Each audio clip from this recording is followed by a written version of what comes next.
I have another Mini Cooper. Okay, this vehicle has a problem with transmission as well. So this person saw my video and he followed instructions. So he thought that the problem is the fluid level. So they happened to buy a new ATF fluid. Let me show you. See, this is the exact brand I have used before. So after doing service, the vehicle still the same. Look at the dashboard. This is the light I'm talking about. The code was 4E49. First I have to scan this vehicle so that we identify the problem.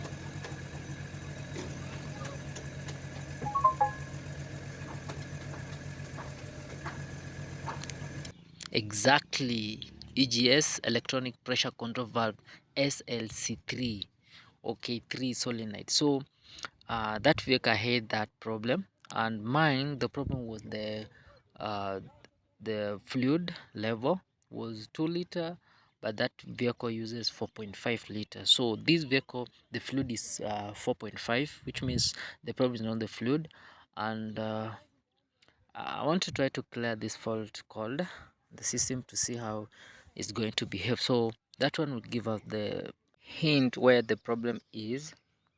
So let me try read the code. Continue. Let me try to clear.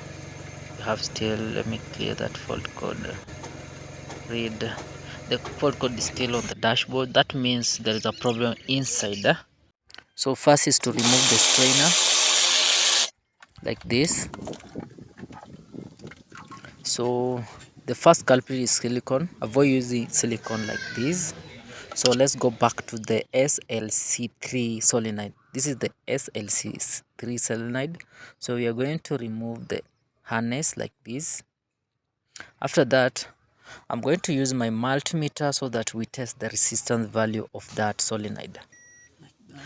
This is the SLC3 or K3 solenoid, the first one, the black with the black socket. So the resistance value is 97.3, which is high, meaning that solenoid is bad, completely bad. Let's verify that information with SLB1 solenoid, that one. Let me see, wait a bit, like that, 5.8, which is between the standard range. The standard range is between 4 to 6. So the solenoid SLC3 is bad. Let me try again. It's 9 point something. So I'm going to remove that solenoid, that, to remove the lock.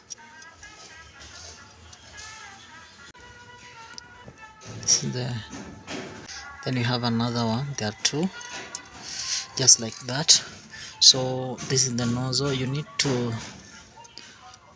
twist like that.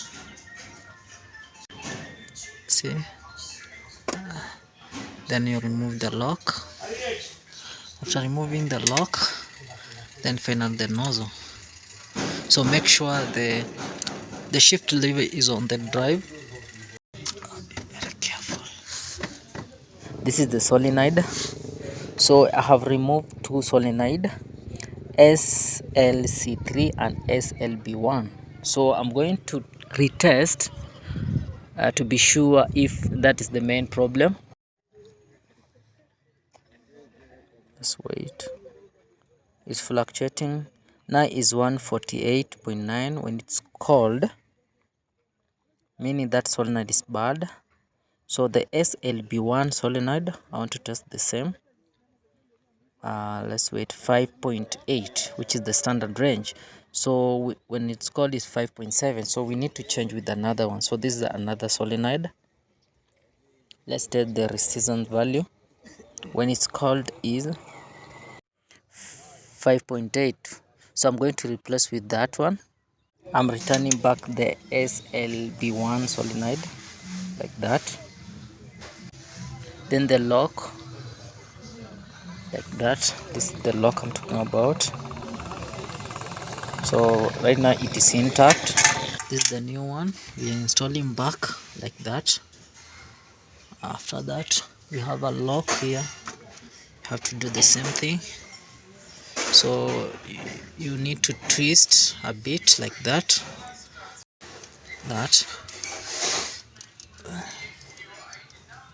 Then you have to tighten those like that.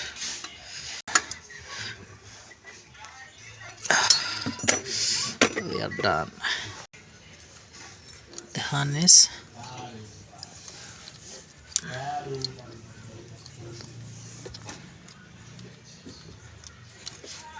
What?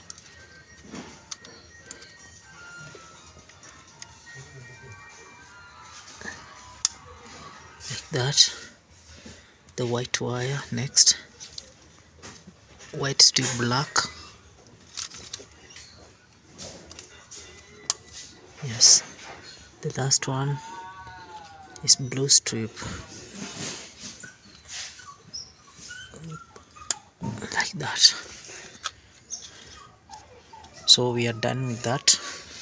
So next step is strainer. Avoid using silicone. Use the gasket shellac. This is the best brand you can trust. So like this.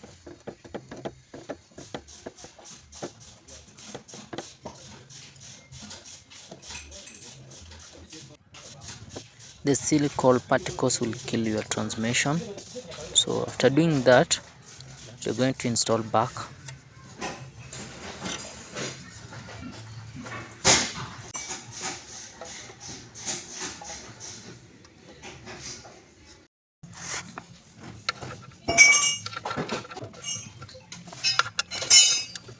I think we are done with the strainer. Everything is intact. The last part is the sump. This is the transmission sump. Also, you need to use the shellac, but we have our gasket. The original gasket is on the gear, like that. I'm going to show you that gasket. See, everything is intact. See.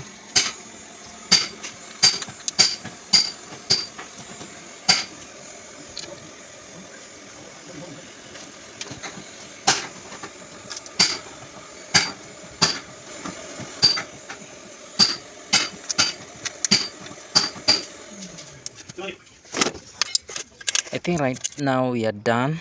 Everything's intact apart from the cork. So the cork will be the last thing. First you need to remove the refilling cork. This is the refilling cork. We need to refill 4.5 liters. So this is the first liter. This is the first liter. So this then I'm going to refill the second liter. The second one. So I'm going to add another liter, which is 2 liters. Then I'm going to add the final 3 liter. So this is the 3 liters. After adding the 3 liters, overflowing. Right now it's overflowing. Look. So I'm going to start the vehicle so that it stops overflowing. I'm going to start the vehicle like that. And after that we need to put this vehicle on the drive. That's the reverse. Then drive. On drive. See? Like that. The wheel is running. Using the drive. Look, there's not any overflowing here. So I'm going to add the fourth one. That. Then 4.5. So I'm going to tighten the cork. Then I'm going to tighten the refilling cork. So after that I'm going to clear the fault code from the system like this. Right now we don't have any fault code on the system. Right now everything's perfect. So I'm going to live data like this. This is the first gear. So we are going to test this vehicle with you, so to make sure the vehicle is running perfect. Right now we are on the way. See,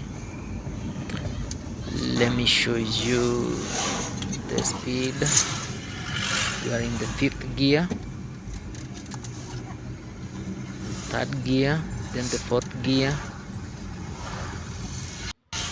and the vehicle is running perfect. The third gear, the second gear, so everything is working perfect. Thank you for watching, and don't forget to subscribe.